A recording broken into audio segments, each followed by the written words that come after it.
ঘটনাটা মনোযোগ দিয়ে শুনো। রাহমাতুল লিল আলামিন ওই খায়বার প্রান্তরে যখন সাহাবায়ে কেরামদেরকে নিয়ে গেলেন, খায়বার নামক প্রান্ত কাফের বেঈমানদের ইহুদিদের হচ্ছে সবচেয়ে বড় ওই জায়গা। সভাসদ ওখানেই করে, দুর্গের কোনো কমতি নাই। ওই দুর্গের মধ্যে ঢুকে ঢুকে সকল লিডাররা মিলিয়া তারা চিন্তা করে, আর সভাসদের মধ্যে সবার মধ্যে জানা দেয় কে কোন মুসলমানটাকে আক্রমণ করবি, কে কোন মুসলমানকে ধ্বংস করবি। ওই দুর্গের মধ্যে তারা সভাসদ বসাইয়া ওই সভাসদের মধ্যে তারা এই চিন্তা নিয়া ওখানেই বসে। রাহমাতুল লিল আলামিন মুসলমানদেরকে এই ষড়যন্ত্র থেকে বাঁচানোর জন্য নবী খায়বার প্রান্তরে যখন যায়, আমার নবী সাহাবায়ে কেরামদেরকে নিয়া বলে, এর সাহাবায়ে কেরাম এই দুর্গগুলা তোমরা সবাই মিলিয়া অবরোধ করে ফেলো। অবরোধ করে ফেললে তারা বের হতে পারবে না। যখন আমরা অনেক দিন থাকবো তাহলে এমনিতেই খায়বার আমাদের হস্তগত হয়ে যাবে। রাহমাতুল লিল আলামিন সাহাবায়ে কেরামদেরকে এই আদেশ দেওয়ার পরে সাহাবায়ে কেরাম অবরুদ্ধ করে ফেললেন পুরা দুর্গটাই। খায়বারের সব দুর্গ অবরোধ শেষ। একদিন দুই দিন কয়েকদিন যাওয়ার পরে ওই ইহুদিদের মধ্যকার একটা রাখাল ভিতর থেকে বাইরে বের হলেন। ওই রাখালটা মেষ চড়ানোর জন্য যখন ওই ভিতর থেকে বাহির হলেন, বাহিরে বের হওয়ার পর টাকা দেখে মুসলমানদের তাঁবুর কোনো অভাব নাই। রাখাল মনে মনে চিন্তা করে মুসলমানদের কাছে যাই। সারা জীবন আমি রাখাল তো ইহুদিদের চরিত্র আর কালচার দেখলাম, এখন মুসলমানদের কাছে যাই। মুসলমানদের কাছে গিয়া দেখি এদের মন মানসিকতা কেমন, এদের চরিত্র কেমন, এদের কালচার কেমন, আমি একটু জেনে আসি। ওই রাখাল এই চিন্তা মনের মধ্যে নিয়া যখন ওই তাঁবুর দিকে, তাঁবুর সামনে অগ্রসর হয়ে যায়, তাঁবুতে যাওয়ার পর ওই রাখাল তাঁবুর মধ্যে গিয়া সাহাবায়ে কেরামদেরকে জিজ্ঞাসা করে, এর সাহাবায়ে কেরামের দল কেন এসেছো, কি পয়গাম নিয়ে এসেছো, তোমাদের লিডারকে, তোমাদের নেতাকে আমাকে জানাইয়া দাও, তোমাদের নেতার সাথে আমার একটু সাক্ষাৎ করা লাগবে। রাখাল বলে, এর সাহাবায়ে কেরাম তোমাদের নেতার কাছে আমি একটু যাব, দেখি সে কিরকম জীবন যাপন করে। সাহাবায়ে কেরাম বলেন, অসুবিধা নাই, ব্যবস্থা করে দিব, জায়গাও চিনা দিব, ওখানে যাওয়া লাগবে, ওখানে যাইবা, ওখানে গেলে রাহমাতুল লিল আলামিনকে পেয়ে যাইবা। বলেন, তোমাদের লিডারের তাঁবু কোনটা? বলে, তাকাইয়া দেখো, বরাবর ওই তাঁবুটার মধ্যে আমাদের লিডার, আমাদের নেতা হযরতে মুহাম্মদুর রাসূলুল্লাহ সাল্লাল্লাহু আলাইহি ওয়াসাল্লাম ওই তাঁবুর মধ্যেই বসে আছে। তুমি যদি যাইতে পারো তাহলে পরিপূর্ণ তার সাথে সাক্ষাৎ করতে পারবা। ওই রাখাল ডাক দিয়া বলে, সাহাবায়ে কেরাম আমাকে কি ঢুকতে দিবে ওই তাঁবুর মধ্যে? কেননা সে তো একটা দলের অনেক বড় লিডার, আমি হলাম সাধারণ মেষপালক, আমাকে ঢুকতে দিবে কিনা বলো। সাহাবায়ে কেরাম বলেন, এরে মেষপালক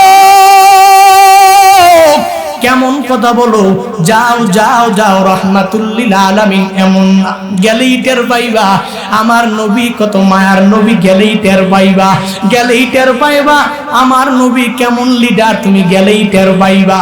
ওই রাখাল রাহমাতুল লিল আলামিনের তাঁবুর সামনে যাইয়া রাহমাতুল লিল আলামিনকে ডাক দিলেন, ও মুসলমানদের লিডার কোথায় আছেন, আমি কি ভিতরে আসতে পারি?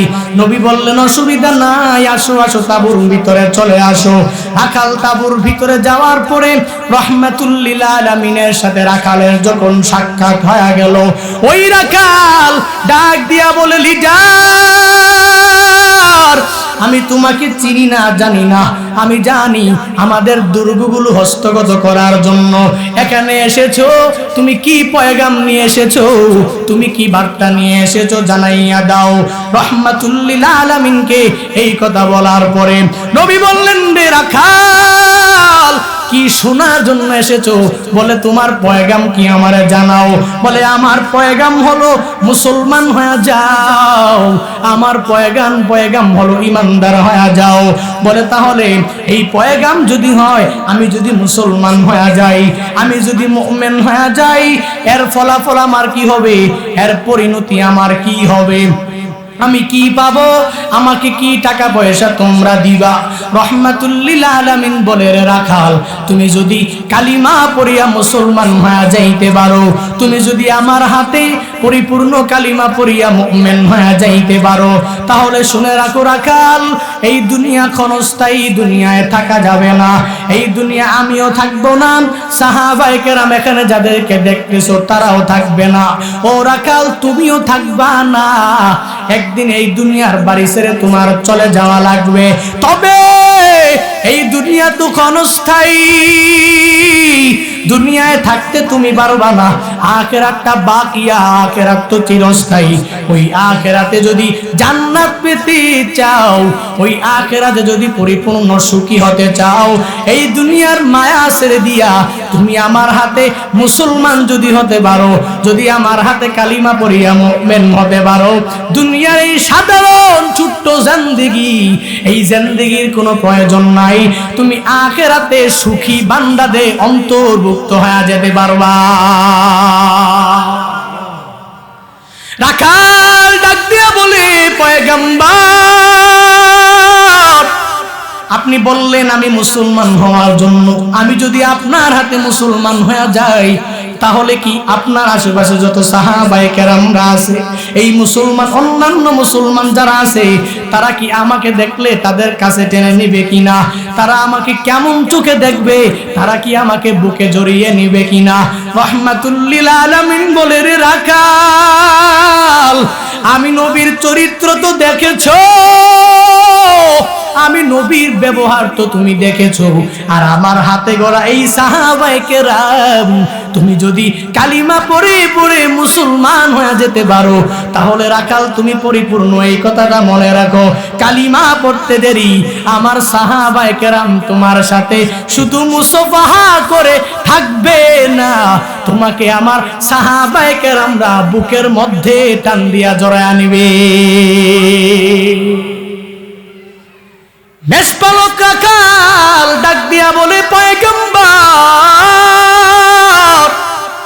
হে মুসলমানদের লিডার, কেমন কথা বলো? আমার সাথে তুমি উপহাস করতেছো নাকি? আমার সাথে তুমি মজা করতেছো নাকি? কোশ্চিন কালেও সম্ভব না। আমি একজন রাখাল, আমি একজন গোলাম, আমার কাজ হলো মেষ চড়ানো, ছাগল চড়ানো হলো আমার কাজ। আমার দেহের মধ্যে দুর্গন্ধ, এই দুর্গন্ধওয়ালা শরীর নিয়া কেমনে সাহাবায়ে কেরামরা বুকে জড়ায় আনিবে? আমার শরীরে দুর্গন্ধের কোনো কমতি নাই। শুধু তাই না, ও লিডার, শুনো শুনো শুনো, আমার পুরা শরীরটা এতটাই কালো, আমার শরীরে দুর্গন্ধ, কেউ আমাকে টেনে নিবে না, কোন সাহাবী আমাকে ভাই বলে মেনে নিবে না। রহমাতুল লিল আলামিন বলে, রে রাখাল, কোনো অসুবিধা নাই, যদি কালিমা পড়িয়া মুসলমান হয়ে যেতে পারো, তোমার এই কালো বডি আমার আল্লাহ সুন্দরে পরিণত করে দিবে। শুধু তাই না, আমার আল্লাহ তোমার শরীরটা সুগন্ধ দিয়া ভরপুর করে দিবে। রাখাল বলেন, যেহেতু এতটাই ফায়দা, তাহলে এই দুনিয়াতে থাকার প্রয়োজন নাই, এই দুনিয়া পাওয়ার প্রয়োজন নাই। এই দুনিয়া ক্ষণস্থায়ী, আখিরাত তো চিরস্থায়ী। ওই আখিরাতে সুখী হওয়া প্রয়োজন। ও লিডার, তুমি আমাকে পড়াইয়া দাও, পড়াইয়া দাও, লা ইলাহা ইল্লাল্লাহু মুহাম্মাদুর রাসূলুল্লাহ সাল্লাল্লাহু আলাইহি ওয়াসাল্লাম। রাখাল রহমাতুল লিল আলামিনের হাতে কালিমা পড়িয়া মুসলমান হয়ে গেলেন। এবার রাখাল বলেন, ও পয়গম্বর, আমার কাজ কি? আমি তো মুসলমান হয়ে গেলাম।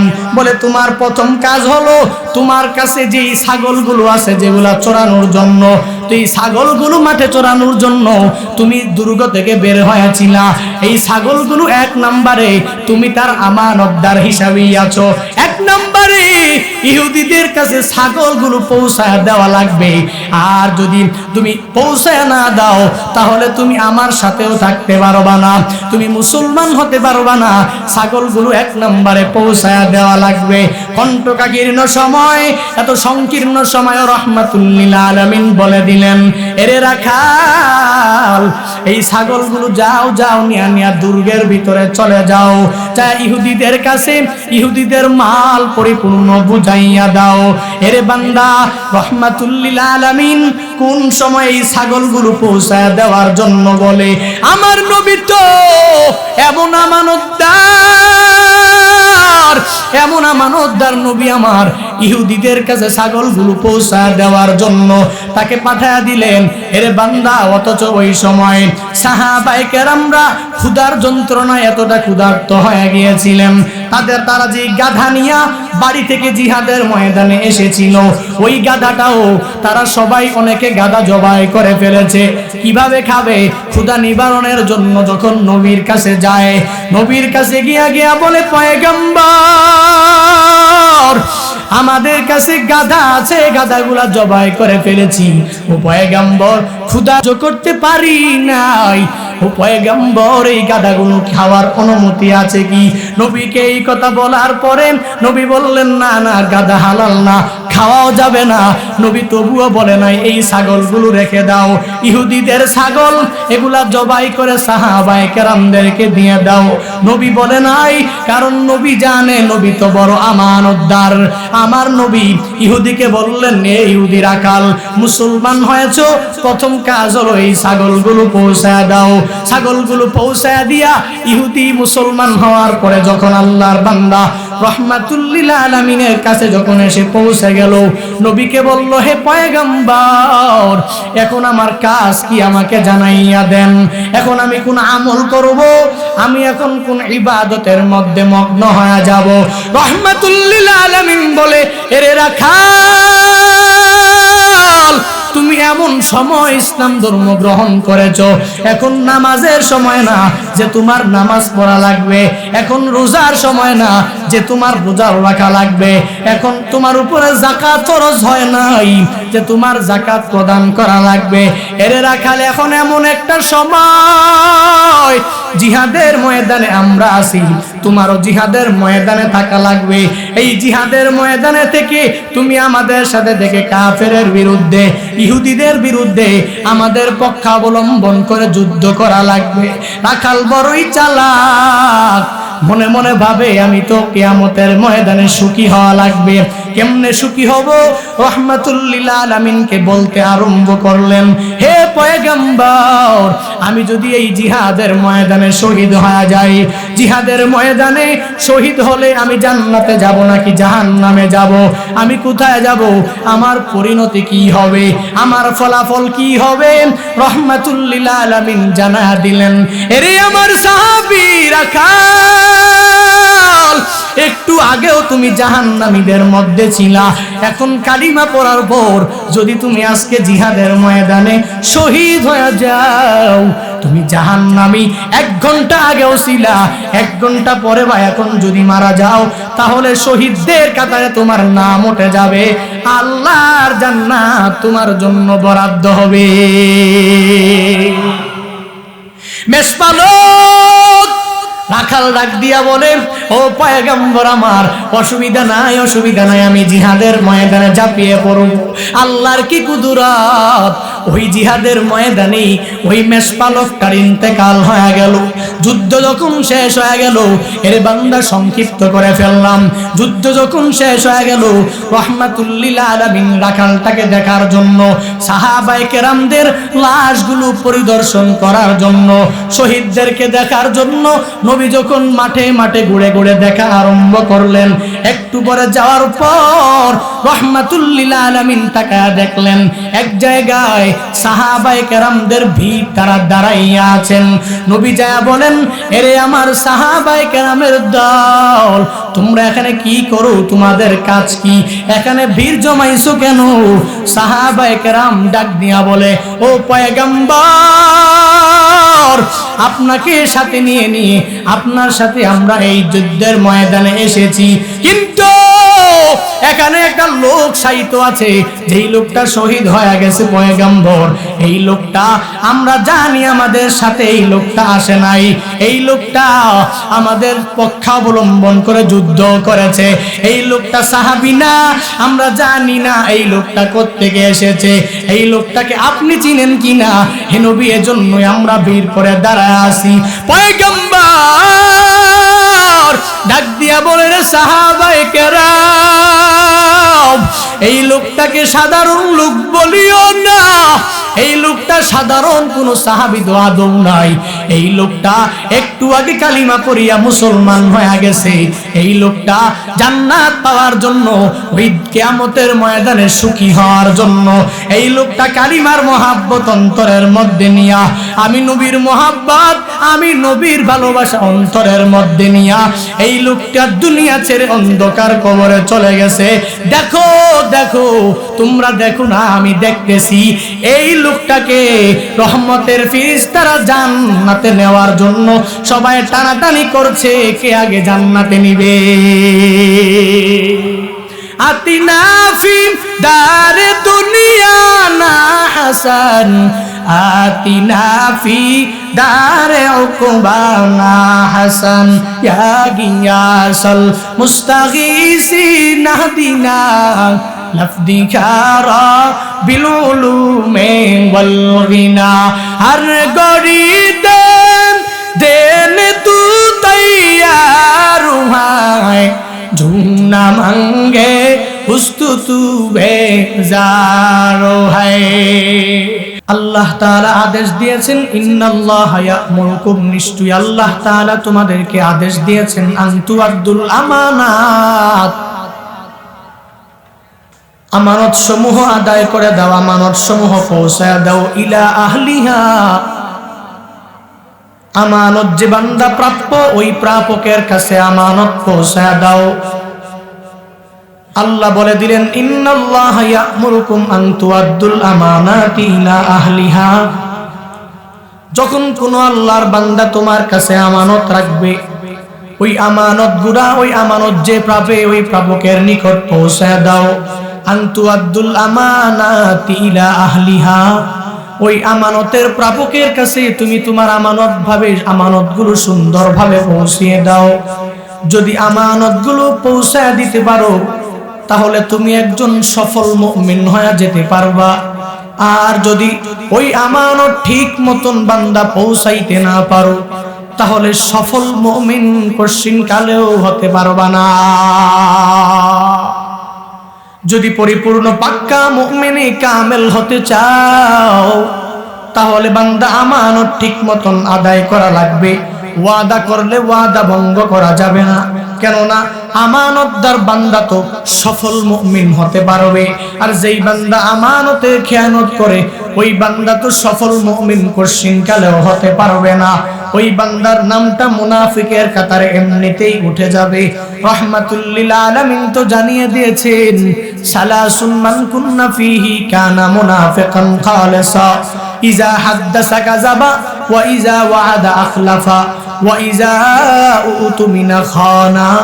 রাহমাতুল লিল আলামিন জানিয়ে দিয়েছেন, তিনটা স্বভাব, তিনটা দোষ আমার যে উম্মতের মধ্যে থাকবে, ওই উম্মত খাঁটি মুনাফিক বলে বিবেচিত হবে। বলে এক নাম্বার দোষ, ইজা হাদ্দাসা কাযাবা, যখনই কথা বলে মিথ্যা কথা বলবে। দুই নাম্বার, ওয়া ইজা ওয়া'আদা আখলাফা, যখনই ওয়াদা করবে ওয়াদা ভঙ্গ করবে। তিন নাম্বার, ওয়া ইজা উতুমিনা খানা, যখন আমানত রাখা হবে আমানতের খিয়ানত করবে। রাহমাতুল লিল আলামিন জানা দেয়, আল্লাহ কালামুল্লাহ শরীফের মাধ্যমে জানা দিলেন, আল্লাহ বললেন প্রাপকের কাছে আমানত পৌঁছিয়ে দাও। আর রাহমাতুল লিল আলামিন জানা দিলেন, আমানতের খিয়ানত করলে সফল মুমিন কামেল হতে পারবা না। খাঁটি মুনাফিকের কাতারে তোমার নামটা উঠে যাবে। এরে বান্দা, এখন সফল মুমিন কেমনে কেমনে বের করবা? যেই বান্দা দেখবা কথায় কাজে মিল আছে, যেই বান্দা দেখবা আমানতদার বান্দা খেয়ানত করে না, যেই বান্দা নিজের জিন্দেগিটাকে নামাজ আর রোজা নেক আমলের সাথে পরিপূর্ণ সাদৃশ্য লাগায়, ওই বান্দাই পরিপূর্ণ মুমিনে কামেল আর সফল মুমিন হতে পারবে ওই বান্দা। আর যেই বান্দা দেখবা আমানতের খেয়ানত করে, মিথ্যা কথা বলে, ওই বান্দা খাঁটি মুসলমান না। নামে বলবে আমি মুসলমান, কিন্তু তার মতো বড় মুনাফিক এই এলাকাতে আর কেউ না। মুখে মুখে দাবি করলে হবে না আমি মুসলমান, কার্যে পরিণত করা দেওয়া লাগবে যে আমি পাক্কা মুসলমান। এর বান্দা, মুসলমান যদি হতে চাও, পাক্কা মুমিনে কামেল যদি হতে চাও, সফল কাম যদি হতে চাও, ওই কিয়ামতের ময়দানে জান্নাতের মালিক যদি হতে চাও, তাহলে সর্বাবস্থায় বান্দা মিথ্যা ছেড়ে দিয়ে ওয়াদাগুলা ঠিক মতন পালন করতে হবে। অন্যের আমানতের খেয়ানত করে বান্দা রাহমাতুল লিল আলামিন হাদিসের মধ্যে জানায়া দিয়েছেন, এই আমার সাহাবায়ে কেরাম শুনে নাও, এমন একটা সময় আসবে যেই সময়ের মধ্যে মানুষ পশ্চিমকালেও বেশিরভাগ মানুষ আমানতদার থাকবে না। একটা গ্রাম, একটা শহর মিলে ওই শহরের মধ্যে একজন আমানতদার লোক থাকবে। বলে কেমনে বুঝবা? বলে তাকায়া দেখবা ওই সময়ের মধ্যে ওই উম্মতের মধ্যে উম্মতরা একে একে কথাবার্তা বলবে, তারা কুশল বিনিময় করার সময় একে অপরকে বলবে, এই সমাজের মধ্যে অমুক শহরের মধ্যে একটা লোক আছে যেই লোকটা আমানতদার। এই কথার দ্বারা কি বোঝা যাবে? মানে বোঝা যাবে এলাকার সবাই আমানতদার হবে না। একটা শহর, একটা এলাকা, একটা ইউনিয়নের মধ্যে এক দুইজন লোক ছাড়া বাকি কেউ আর আমানতদার হবে না। টাকা পয়সার মালিক, অনেক ধন সম্পদের মালিক আল্লাহ ধনী বানিয়েছে, গরিব মানুষ তার কাছে গিয়ে আমানত রাখে, ও ভাই আল্লাহ তোমাকে ধনী বানাইছে, এই টাকা পয়সাগুলো আমি তোমার কাছেই রাখলাম, রেখে দাও। আল্লাহর বান্দা বলে রাখো রাখো, আমার কাছে সেফটি আছে, আমার কাছে নিরাপত্তা আছে। আবার চেয়ারম্যান হওয়ার আগে, মেম্বার হওয়ার আগে এই বান্দা ওয়াদা দিয়া দিল, টাকা পয়সার মালিক আবার ইলেকশন করবে, চেয়ারম্যান হবে, মেম্বার হবে, এমপি হবে। বলল আমি যদি এমপি হতে পারি, আমি যদি চেয়ারম্যান হতে পারি, আমি যদি মেম্বার হতে পারি, তাহলে তোমার এলাকার মধ্যে চোর দেখবা না, তোমার এলাকার মধ্যে দুর্নীতি থাকবে না, তোমার এলাকার সব রাস্তা সুন্দর হয়ে যাবে, তোমার রাস্তায় কোনো ভাঙ্গা থাকবে না, আরামে তুমি তোমার বাড়ি পর্যন্ত পৌঁছতে পারবা। এর বান্দা, মেম্বার হওয়ার আগে কথা একরকম, চেয়ারম্যান এমপি মেম্বার হওয়ার পরে কথা আরেক রকম আছে না? এরকম হওয়া যাবে না। সফল মুসলমান যদি হতে চাও, তাহলে একজন পাক্কা মুসলমান হওয়ার জন্য এরে বান্দা পরিপূর্ণ আমানতদার হওয়া লাগবে। আমরা তো এমন মুসলমান যেই মুসলমানদের জান্নাত আছে, যেই মুসলমানদের জন্যই জাহান্নাম রেডি। এরে বান্দা, আল্লাহ তাআলা মুসলমানদেরকে সমঝ দিয়েছেন, আল্লাহ তাআলা মুসলমানদেরকে বিবেক দিয়েছেন। শুধু তাই না, আল্লাহ সব মানুষদেরকেই বিবেক দিয়েছেন। আল্লাহ বিবেক দিয়েছেন, সমঝ দিয়েছেন, বুঝার শক্তি দিয়েছেন। এজন্য যদি বুঝে বুঝে বান্দা আমল করতে পারে, তাহলে আব্রারদের অন্তর্ভুক্ত হয়ে বান্দা জান্নাতে যাবে। আর যদি বান্দা বুঝে শুনেও যদি না মানে, তাহলে জাহান্নামের আগুনে জ্বলতে হবে। এই বান্দা এটা জানে, কেননা আল্লাহ তাআলার পয়গম্বর জানায়া দিয়েছেন, মানব সৃষ্টির অনেক বছর আগে, 1000 বছর আগে আল্লাহ তাআলা সব মানুষের রূহগুলা সামনে রাখিয়া রাহমাতুল লিল আলামিন বলেন, আল্লাহ যখন জিজ্ঞাসা করলেন, এরে রূহের দল, এরে মানুষের দল, আমি আল্লাহ তাআলা আমানত যখন পাহাড়কে দিলাম, এই আমানত পাহাড় নিতে বাধ্য হয় নাই। আমি বাধ্য করতে চেয়েছিলাম, পাহাড় বলেছিল আমি পারবো না। আমি আসমানকে দিয়েছিলাম, আসমান বলেছিল আমানতের বোঝা বহন করতে পারবে না। জমিনকে দিয়েছিলাম, জমিনও বলেছিল আমি আমানতের বোঝা বহন করতে পারবো না। এর মানুষ সকল তোমরা বলো, তোমরা এই আমানতের বোঝা বহন করতে পারবে কিনা? তখন মানুষ বলেছিল, আল্লাহ তুমি আমাদেরকে দাও, আমাদেরকে ওই আমানতের বোঝা দাও, আমরা এই আমানতের খেয়ানত করব না, আমানতের বোঝা আমরা বহন করতে পারবো। ইন্না আরাদনাল আমানাতা আলাস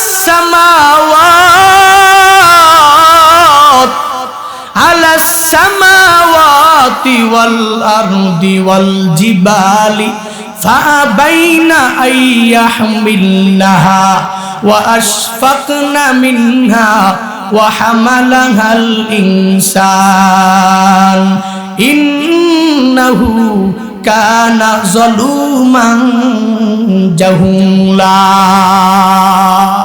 আল্লাহ তাআলা বলেন, ইন্না আরাদনাল আমানাতা আলাস সামাওয়াতি ওয়াল আরদ ওয়াল জিবালি ফাআবাইনা আইয়াহমিলনাহা ওয়া আশফাকনা মিনহা। আল্লাহ বলেন, আমি আল্লাহ যখন আসমানকে বললাম, এরে আসমান আমানতের বোঝা নাও, আসমান নিষেধ করলো, আসমান বলল আমি পারবো না। যখন আমি জমিনকে বললাম নেওয়ার জন্য, জমিন বলল পারবো না। যখন আমি বিশাল এই পাহাড়কে বললাম আমানতের বোঝা নেওয়ার জন্য, তখন ওই পাহাড়ও বলল আমি আমানতের বোঝা বহন করতে পারবো না। এরে বান্দা, আমানতের বোঝাটা কি? বলে আমানতের বোঝা হলো, আল্লাহ পাহাড়কে বললেন, এরে পাহাড় আমি আল্লাহ তোকে সমঝ দিব, আমি আল্লাহ তোকে বিবেক দিব, আমি আল্লাহ তোকে আকল দিব, আমি আল্লাহ তোকে বুঝার মতন শক্তি দিব। আর দুনিয়াতে আসার পরে এরে পাহাড় তুই আমি আল্লাহর ওই আইন অনুযায়ী চলতে হবে, আমি আল্লাহর আদেশ অনুযায়ী তোর চলা লাগবে। আমি আল্লাহ যেটা নিষেধ করবো ওটা তুই কোশ্চিন কালেও করতে পারবি না। আল্লাহ সেম কথাটাই আসমানকেও বললেন, আল্লাহ সেম কথাই জমিনকে জানায়া দিলেন, আল্লাহ একই কথা পাহাড়কে জানায়া দিলেন। আর বললেন আমি আল্লাহর আদেশ তুই পাওয়ার পরে বিবেক নামক আদালত আমি আল্লাহ যে দিব, এই বিবেক দিয়া বিবেচনা করার পরে যদি নেককার হতে পারো জান্নাতি হতে পারবা, আর যদি বদকার হও তাহলে জাহান্নামের আগুনে তোমার জ্বলা লাগবে। আল্লাহর কাছে পাহাড় বলে, হে মালিক আমাদের ওই রকম ক্ষমতা নাই, আমাদেরকে বুদ্ধি দেওয়ার কোনো প্রয়োজন নাই, আমাদেরকে বিবেক দেওয়ার প্রয়োজন নাই। কেননা সম্ভাবনাময়ী আমরা জান্নাতে যাব নাকি জাহান্নামে যাব এই চিন্তা মাথায় নিয়ে ঘুরতে পারবো না। ও আল্লাহ পাহাড়কে তুমি এত বড় জিনিস দিও না। তখন আসমানও একই কথা বলল, আসমান বলল আমি বড় হতে পারি, বহন করতে পারবো না। জমিন বলল আমি বড় হতে পারি, বিস্তীর্ণ আর বিশাল হয়ে যেতে পারি, কিন্তু তবুও আমি বহন করতে পারবো না। কিন্তু মানুষ বলল আল্লাহ আমি পারবো, তুমি আমাকে আকল দাও। ও আল্লাহ তুমি আমাকে বিবেক দাও, এই বিবেক নামক আদালত দিয়ে বিচার করে করে জান্নাতে কেমনে যাওয়া লাগবে আমি পরিপূর্ণভাবে জানি। জান্নাতি হওয়ার জন্য কি করা লাগবে আমি এটা বুঝবো, আমরা এটা সবাই মিলেই বুঝবো। আর জাহান্নামী হয়ে যাব, যেই কাজ করলে জাহান্নামী হব ওই কাজটাও আমরা পরিপূর্ণ বুঝবো। আল্লাহ বলেন যা যা, পাহাড় নেয় নাই, আসমান নেয় নাই, জমিন নেয় নাই, তোরা মানুষ চেয়েছিস অসুবিধা নাই, যা যা যা, আমি আল্লাহ তাআলা তোদেরকে আকল দিলাম, আমি আল্লাহ বিবেক দিলাম। জান্নাতে যাওয়ার জন্য যেই কাজগুলো করলে জান্নাতে যাবি, আর জাহান্নামে যাওয়ার জন্য এরে বান্দা যেই কাজ করলেই জাহান্নামে হয়ে যাবি। যা যা আকল দিয়া বিবেচনা কর এরে বান্দা। এজন্যই তো আমরা মুসলমান আর ইনসান হওয়ার কারণে আল্লাহ তো পরিপূর্ণ আমাদের উপরে বুঝা দিয়েছেন যে জান্নাতে যাওয়ার জন্য এই কাজগুলো করা লাগবে, ওই কাজ করলে জাহান্নামে যাওয়া লাগবে। যদি বান্দা সফল মুসলমান আমি হতে পারি, তুমি হতে পারো, তাহলে মুসলমান হয়ে জান্নাতে যেতে পারবা। সফল মুসলমান না হতে পারলে জান্নাত কপালে না। এজন্য বান্দা আমানতের বোঝা যেহেতু নিয়েই ফেলেছি, তাহলে কি করা লাগবে? তাহলে আমানতের বোঝা বহন করে করেই চলা লাগবে। আকল দিয়ে বিবেচনা করা লাগবে, কোন পথে গেলে জান্নাতি হওয়া যাবে, কোন পথে গেলে আমি জাহান্নামী হয়ে যাব। এজন্য এই আমানতদার রহমাতুল লিল আলামিনের কাছ থেকে শিখা লাগবে কেমনে আমানতদার হওয়া লাগবে, ওয়াদা ঠিক করে করে করে কেমনে চলা লাগবে। রহমাতুল লিল আলামিন নবুয়ত প্রাপ্তির পূর্বেই নবীর পরিপূর্ণ লকব হয়ে গেল। 1 নাম্বার লকব আস-সাদিক, 2 নাম্বার লকব হলো আল আমিন। রহমাতুল লিল আলামিনের এই লকব কোন মুসলমান দেয় নাই। রহমাতুল লিল আলামিনের উপাধি খ্রিস্টান, ইহুদি, বেঈমানরা, কাফেররাই দিয়েছে। কেন দিয়েছে? রহমাতুল লিল আলামিনের বিশ্বাস দেখে দিয়েছে, রহমাতুল লিল আলামিনের সত্যতায় দেখেই দিয়েছে, রহমাতুল লিল আলামিনের আমানতদারিতা দেখেই কাফের বেঈমানরা নবীকে লকব দিয়া দিল। 1 নম্বরে আস-সিদ্দিক, 2 নম্বরে আল আমিন। রহমাতুল লিল আলামিনকে 2 লকবে ভূষিত করে ফেললেন। রহমাতুল লিল আলামিনের উপাধি আল আমিন। মুসলমানরা নবীর কাছে টাকা পয়সা রাখে, ব্যাপারটা এরকম না। রহমাতুল লিল আলামিনের কাছে কাফের, বেঈমান, ইহুদি, খ্রিস্টান সবাই মিলে নবীর কাছে আমানতদার হিসাবে টাকা রাখে। আমানতদার হিসাবে তার কাছে সব কথা এসে খুলে বলে। রহমাতুল লিল আলামিন কেমন আমানতদার বান্দা পরিপূর্ণ বুঝে নাও। আজকে ওই রহমাতুল লিল আলামিনের উম্মত হওয়ার পরে আমানতের খেয়ানত করি, আবার বলি আমি নবীর পাক্কা উম্মত, আবার বলি আমি নবীর খাঁটি একজন আশেক। এরে বান্দা, আশেক দাবি করার পরে আমানতদার হতে পারো নাই, আশেক দাবি করার পরে নিজের ওয়াদা ঠিক মতন রাখতে পারো নাই। এজন্য আশেকের রাসূল মুখে মুখে দাবি করলেই হয় না, বরং রহমাতুল লিল আলামিনের মতো আমানতদার হও। রহমাতুল লিল আলামিন যেই কথা বলেছেন, আল্লাহ যা বলেছেন তা এমন ভাবে পালন করে সমাজবাসীকে দেখা দাও। ওই সমাজের কাছে ব্যানার টানায়া বলা লাগবে না আমি ওই পীরের মুরিদ, আমি আহলুস সুন্নি আর আশেকে রাসূল। তোমার আমল দেখে বলবে তুমি সুন্নতের পাবন্দি। ঠিক কি ঠিক না? যেন বলা লাগবে না আমি পাক্কা মুসলমান, আমি একজন মুমিনে কামেল, আমি একজন সফল মুসলমান, আমি একজন নবীর খাঁটি আশেক। এটা বলা লাগবে? কথা বলেন না কেন? বলা লাগবে না, মানুষই আমাকে বলে। ঠিক কি ঠিক না?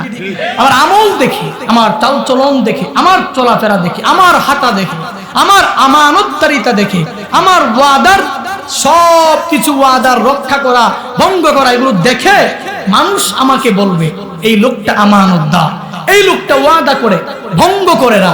রহমাতুল লিল আলামিনের সুন্নাহ অনুযায়ী এই লোকটা চলে। ঠিক কি ঠিক না? এজন্য মুখে বলার কোনো প্রয়োজন, মুখে বলি আমরা সুন্নি, আমল করি না একটুখানি। ঠিক কি ঠিক না? মুখে বলি আমরা সুন্নি, আমল করি না একটুখানি।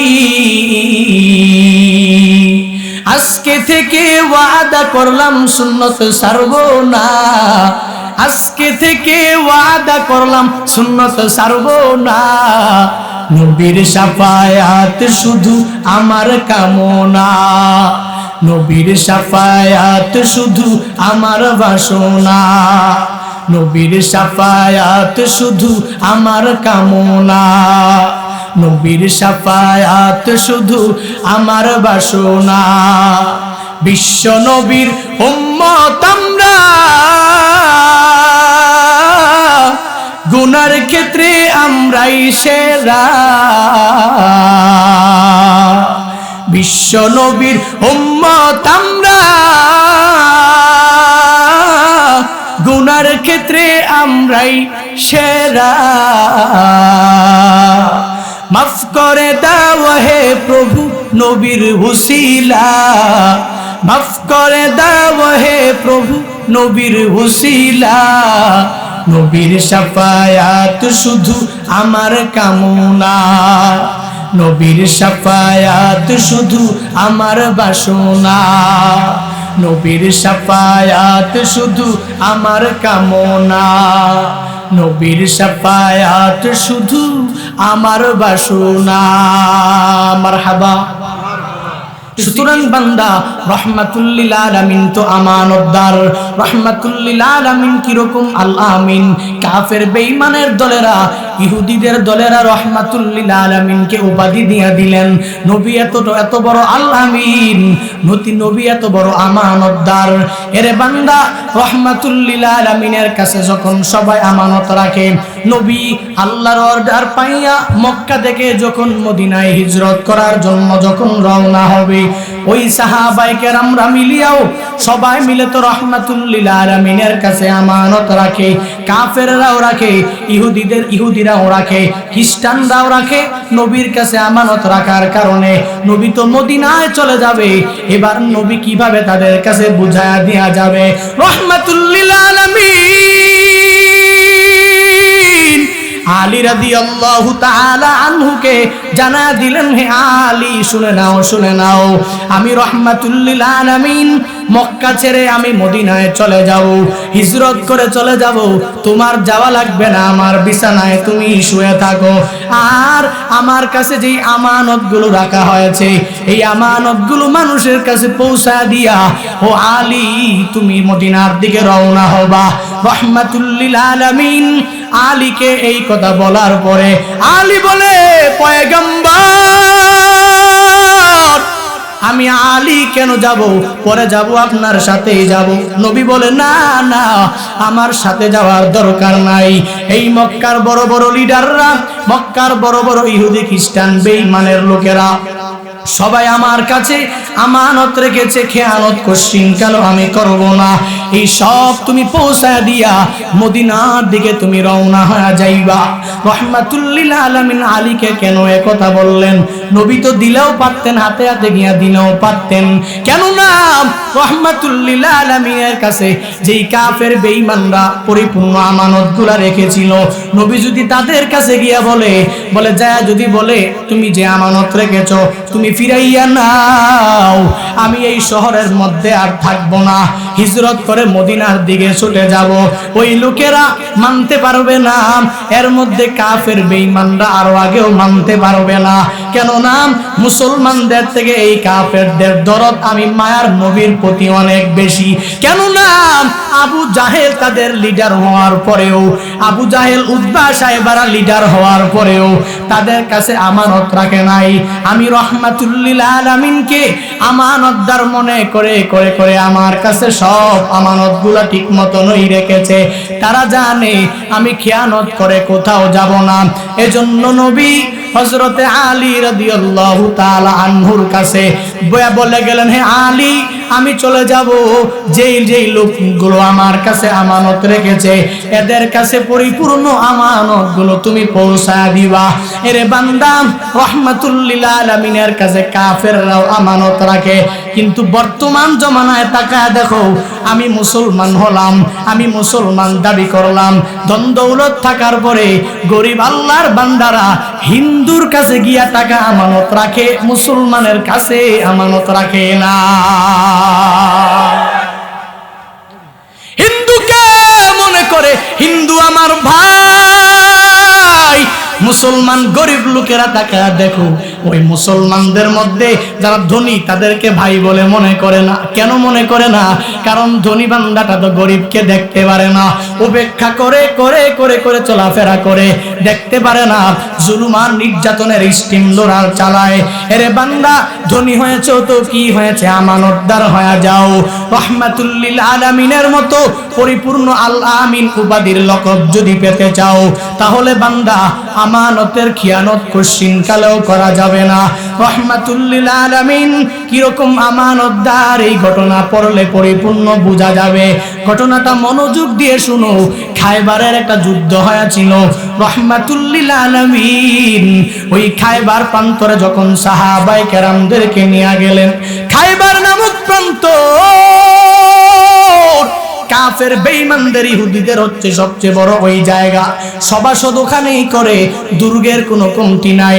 খায়বার ওই জায়গায়, খায়বার নামক প্রান্তরে তাদের দুর্গ ওখানে আছে।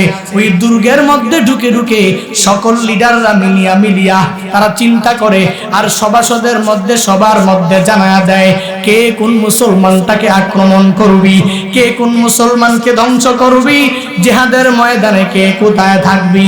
ওই দুর্গের মধ্যে তারা সভাসদ বসাইয়া ওই সভাসদের মধ্যে তারা এই চিন্তা নিয়া ওখানেই বসে।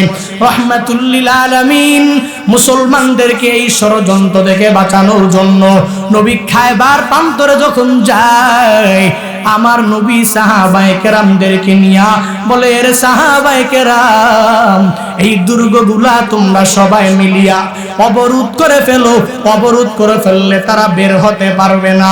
যখন আমরা অনেক দিন থাকবো তাহলে এমনিতেই খায়বার আমাদের হস্তগত হয়ে যাবে। রাহমাতুল লিল আলামিন সাহাবায়ে কেরামদেরকে এই আদেশ দেওয়ার পরে সাহাবায়ে কেরাম অবরুদ্ধ করে ফেললেন পুরা দুর্গটাই। খায়বারের সব দুর্গ অবরোধ শেষ। একদিন দুই দিন কয়েকদিন যাওয়ার পরে ওই ইহুদিদের মধ্যকার একটা রাখাল বের হলেন, ভিতর থেকে বাইরে বের হলেন। ওই রাখালটা মেষ চড়ানোর জন্য যখন ওই ভিতর থেকে বাহির হলেন, বাহিরে বের হওয়ার পর টাকা দেখে মুসলমানদের তাবুর কোনো অভাব নাই। রাখাল মনে মনে চিন্তা করে মুসলমানদের কাছে যাই, সারা জীবন আমি রাখাল তো ইহুদিদের চরিত্র আর কালচার দেখলাম, এখন মুসলমানদের কাছে যাই, মুসলমানদের কাছে গিয়া দেখি এদের মন মানসিকতা কেমন, এদের চরিত্র কেমন, এদের কালচার কেমন, আমি একটু জেনে আসি। ওই রাখাল এই চিন্তা মনের মধ্যে নিয়া যখন ওই তাঁবুর দিকে, তাঁবুর সামনে অগ্রসর হয়ে যায়, তাঁবুতে যাওয়ার পর ওই রাখাল তাঁবুর মধ্যে গিয়া সাহাবায়ে কেরামদেরকে জিজ্ঞাসা করে, এর সাহাবায়ে কেরামের দল কেন এসেছো, কি পয়গাম নিয়ে এসেছো, তোমাদের লিডার কি, তোমাদের নেতাকে আমাকে জানাইয়া দাও, তোমাদের নেতার সাথে আমার একটু সাক্ষাৎ করা লাগবে। রাখাল বলে, এর সাহাবায়ে কেরাম তোমাদের নেতার কাছে আমি একটু যাব, দেখি সে কিরকম জীবন যাপন করে। সাহাবায়ে কেরাম বলেন, অসুবিধা নাই, ব্যবস্থা করে দিব, জায়গাও চিনা দিব, ওখানে যাওয়া লাগবে, ওখানে যাইবা, ওখানে গেলে রাহমাতুল লিল আলামিনকে পেয়ে যাইবা। বলেন তোমাদের লিডারের তাবু কোনটা? বলে তাকাইয়া দেখো বরাবর ওই তাবুটার মধ্যে আমাদের লিডার, আমাদের নেতা হযরতে মুহাম্মদুর রাসূলুল্লাহ সাল্লাল্লাহু আলাইহি ওয়াসাল্লাম ওই তাবুর মধ্যেই বসে আছে। তুমি যদি যাইতে পারো তাহলে পরিপূর্ণতার সাথে সাক্ষাৎ করতে পারবা। ওই রাখাল ডাক দিয়া বলে, সাহাবায়ে কেরাম আমাকে কি ঢুকতে দিবে ওই তাবুর মধ্যে? কেননা সে তো একটা দলের অনেক বড় লিডার, আমি হলাম সাধারণ মেষপালক, আমাকে ঢুকতে দিবে কিনা বলো। সাহাবায়ে কেরাম বলেন, এরে মেষপালক কেমন কথা বলো, যাও যাও যাও, রাহমাতুল লিল আলামিন এমন গেলেই টের পাইবা আমার নবী কত মায়ার নবী, গেলেই টের পাইবা, গেলেই টের পাইবা আমার নবী কেমন লিডার, তুমি গেলেই টের পাইবা।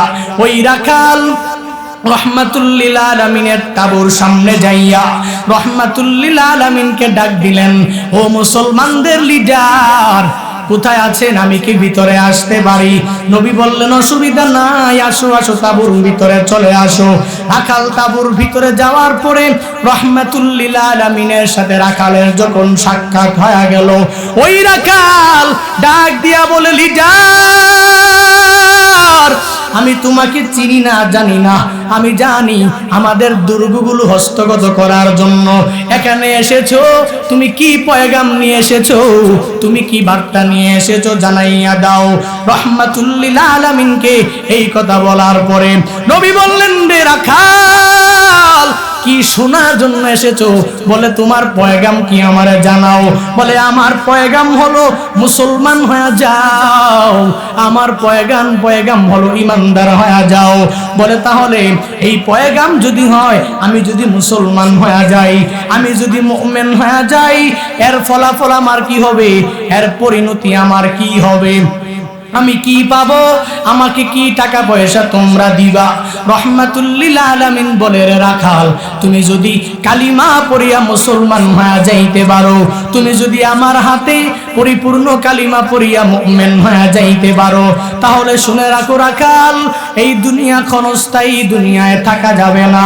এই দুনিয়া আমিও থাকবো না, সাহাবায়ে কেরাম এখানে যাদেরকে দেখতেছো তারাও থাকবে না। ও রাখাল, তুমিও থাকবা না। একদিন এই দুনিয়ার বাড়ি ছেড়ে তোমার চলে যাওয়া লাগবে। তবে এই দুনিয়া তো ক্ষণস্থায়ী, দুনিয়ায় থাকতে তুমি পারবা না। আখিরাতটা বাকিয়া, আখিরাত তো চিরস্থায়ী।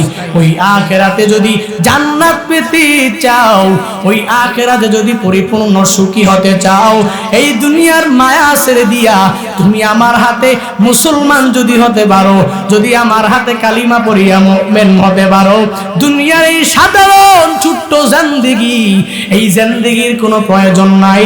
তুমি আখিরাতে সুখী বান্দাদে অন্তর্ভুক্ত হয়ে যেতে পারবা। রাখাল ডাক দিয়া বলে, পয়গম্বর, আপনি বললেন আমি মুসলমান হওয়ার জন্য, আমি যদি আপনার হাতে মুসলমান হয়ে যাই, তাহলে কি আপনার আশেপাশে যত সাহাবায়ে কেরামরা আছে, এই মুসলমান, অন্যান্য মুসলমান যারা আছে, তারা কি আমাকে দেখলে তাদের কাছে টেনে নিবে কিনা? তারা আমাকে কেমন চোখে দেখবে? তারা কি আমাকে বুকে জড়িয়ে নিবে কিনা? রহমাতুল লিল আলামিন বলে, রে রাখাল, আমি নবীর চরিত্র তো দেখেছো, আমি নবীর ব্যবহার তো তুমি দেখেছো, আর আমার হাতে গড়া এই সাহাবায়ে কেরাম, তুমি যদি কালিমা পড়ে পড়ে মুসলমান হয়ে যেতে পারো, তাহলে রাখাল তুমি পরিপূর্ণ এই কথাটা মনে রাখো, কালিমা পড়তে দেরি আমার সাহাবায়ে কেরাম তোমার সাথে শুধু মুসাফাহা করে থাকবে না, তোমাকে আমার সাহাবায়ে কেরামরা বুকের মধ্যে টান দিয়া জড়ায় নিবে। মেষপালক রাখাল ডাক দিয়া বলে, পয়গম্বর, হে মুসলমানদের লিডার, কেমন কথা বলো? আমার সাথে তুমি উপহাস করতেছো নাকি? আমার সাথে তুমি মজা করতেছো নাকি? কোশ্চিনকালেও সম্ভব না। আমি একজন রাখাল, আমি একজন গোলাম, আমার কাজ হলো মেষ চড়ানো, ছাগল চড়ানো হলো আমার কাজ। আমার দেহের মধ্যে দুর্গন্ধ, এই দুর্গন্ধওয়ালা শরীর নিয়া কেমনে সাহাবায়ে কেরামরা বুকে জড়ায় আনিবে? আমার শরীরে দুর্গন্ধের কোনো কমতি নাই। শুধু তাই না, ও লিডার, শুনো শুনো শুনো, আমার পুরা শরীরটা এতটাই কালো, আমার শরীরে দুর্গন্ধ, কেউ আমাকে টেনে নিবে না, কোনো সাহাবী আমাকে ভাই বলে মেনে নিবে না। রহমাতুল লিল আলামিন বলে, রে রাখাল, কোনো অসুবিধা নাই, যদি কালিমা পড়িয়া মুসলমান হয়ে যেতে পারো, তোমার এই কালো বডি আমার আল্লাহ সুন্দরে পরিণত করে দিবে। শুধু তাই না, আমার আল্লাহ তোমার শরীরটা সুগন্ধ দিয়া ভরপুর করে দিবে। রাখাল বলেন, যেহেতু এতটাই ফায়দা, তাহলে এই দুনিয়াতে থাকার প্রয়োজন নাই, এই দুনিয়া পাওয়ার প্রয়োজন নাই। এই দুনিয়া ক্ষণস্থায়ী, আখিরাত তো চিরস্থায়ী। ওই আখিরাতে সুখী হওয়া প্রয়োজন। ও লিডার, তুমি আমাকে পড়াইয়া দাও, পড়াইয়া দাও, লা ইলাহা ইল্লাল্লাহু মুহাম্মাদুর রাসূলুল্লাহ সাল্লাল্লাহু আলাইহি ওয়াসাল্লাম। রাখাল রহমাতুল লিল আলামিনের হাতে কালিমা পড়িয়া মুসলমান হয়ে গেলেন। এবার রাখাল বলেন, ও পয়গম্বর, আমার কাজ কি? আমি তো মুসলমান হয়ে গেলাম। বলে, তোমার প্রথম কাজ হলো তোমার কাছে যেই ছাগলগুলো আছে যেগুলা চড়ানোর জন্য, তো এই ছাগলগুলো মাঠে চড়ানোর জন্য তুমি দুর্গ থেকে বের হয়েছিলা। এই ছাগলগুলো এক নম্বরে তুমি তার আমানতদার হিসাবেই আছো। এক নম্বরে ইহুদিদের কাছে ছাগলগুলো পৌঁছায় দেওয়া লাগবে, আর যদি তুমি পৌঁছায় না দাও তাহলে তুমি আমার সাথেও থাকতে পারবা না, তুমি মুসলমান হতে পারবা না। ছাগলগুলো এক নম্বরে পৌঁছায় দেওয়া লাগবে। কণ্ঠকাকীর্ণ সময়, এত সংকীর্ণ সময় রাহমাতুল লিল আলামিন বলে দিলেন, এরে রাখাল এই ছাগলগুলো যাও যাও নিয়া নিয়া দুর্গের ভিতরে চলে যাও, যা ইহুদিদের কাছে ইহুদিদের মাল পরিপূর্ণ বুঝাইয়া দাও।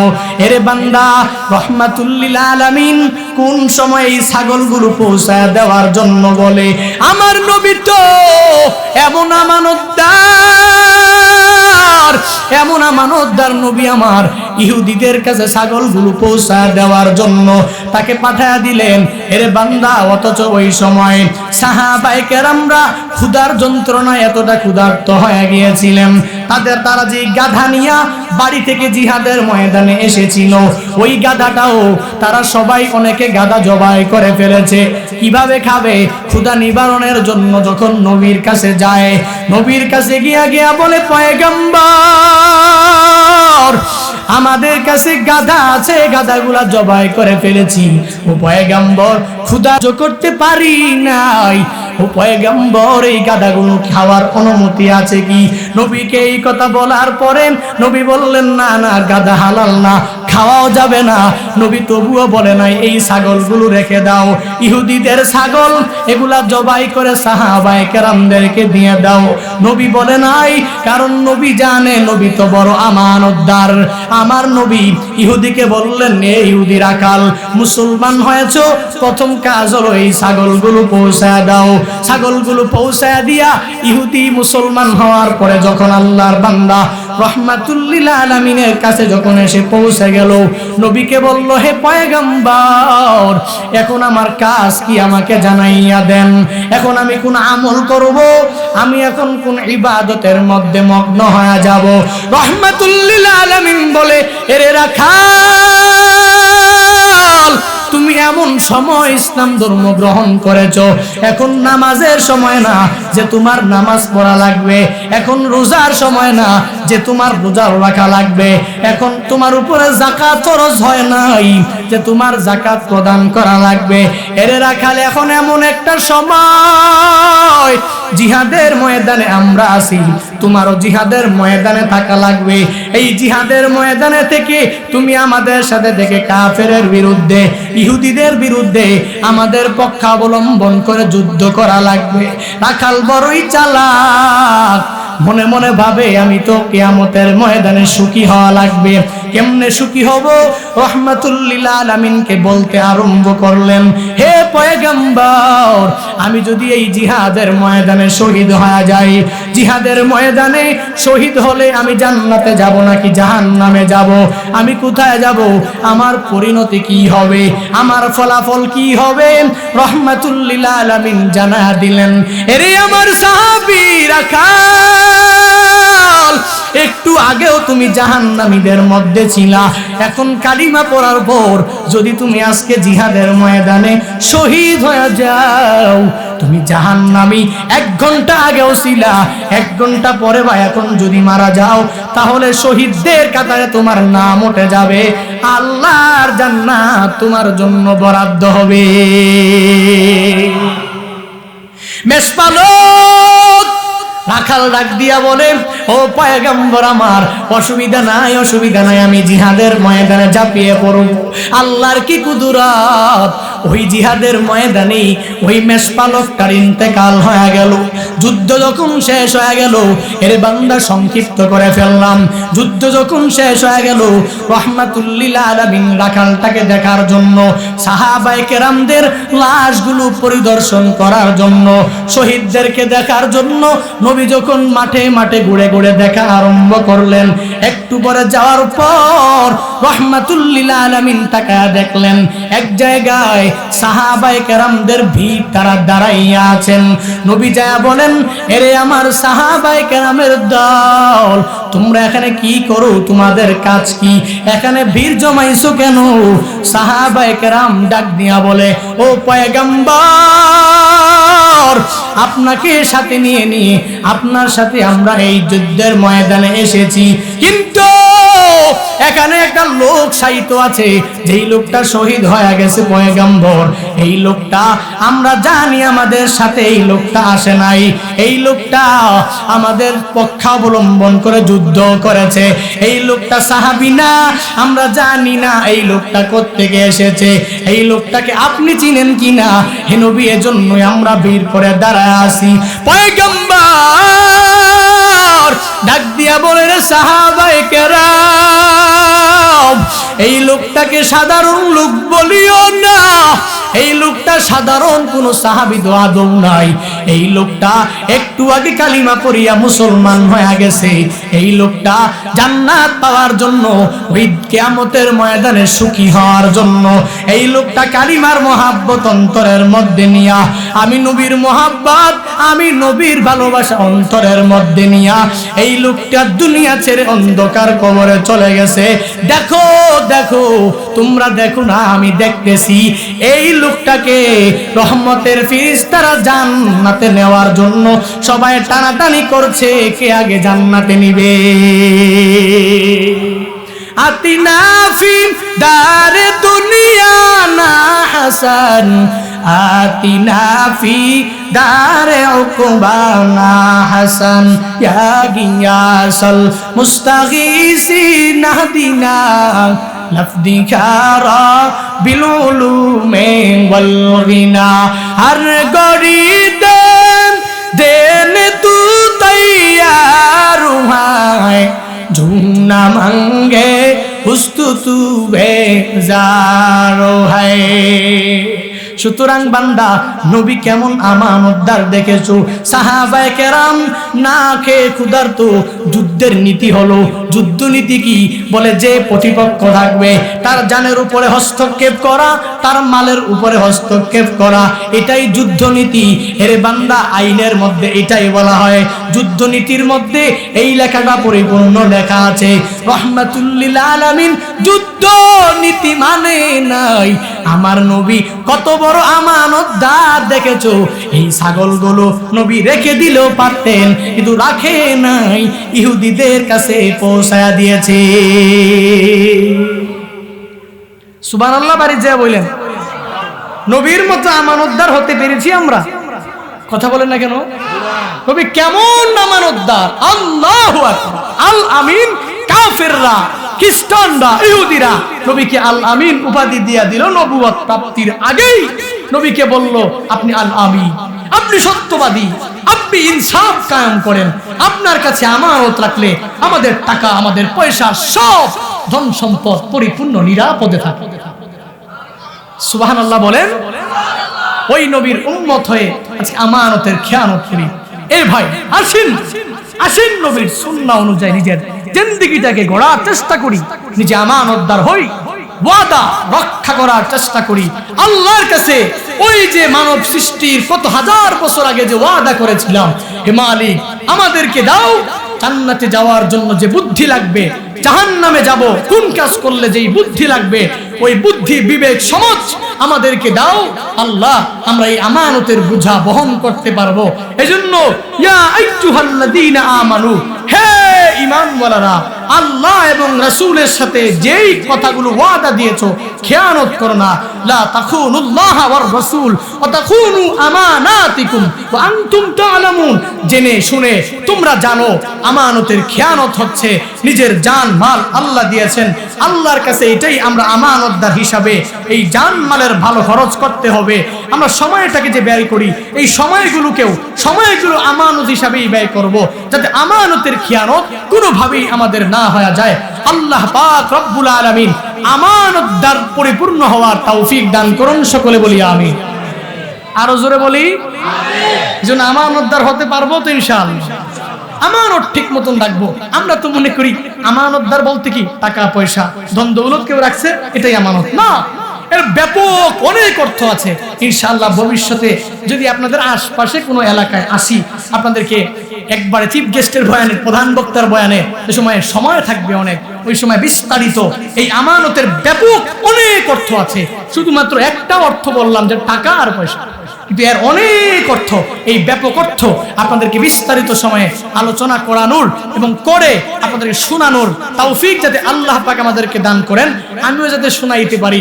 আল্লাহ তাআলা আমাদের প্রত্যেকের হায়াতে বারাকাহ দান করুন, সকলে বলি আমিন। আমাকে উস্তাদুল মুকাররম হযরত মাওলানা মুফতি আব্দুল মতিন সাহেব দামাত বারাকাতুহুম, আপনাদের এলাকার সন্তান, তাই না? আপনাদের এলাকার সন্তান, জামিয়া আশরাফিয়া ঢাকার এক সুনামধন্য মাদ্রাসায় সিনিয়র শিক্ষক। উনি একটু আবদার করেছেন যে মসজিদের জন্য, একটু চাওয়ার জন্য মসজিদটা হচ্ছে এবং মাহফিলের জন্য মসজিদের জন্য আপনারা আপনাদের মসজিদ আপনারাই দিবেন।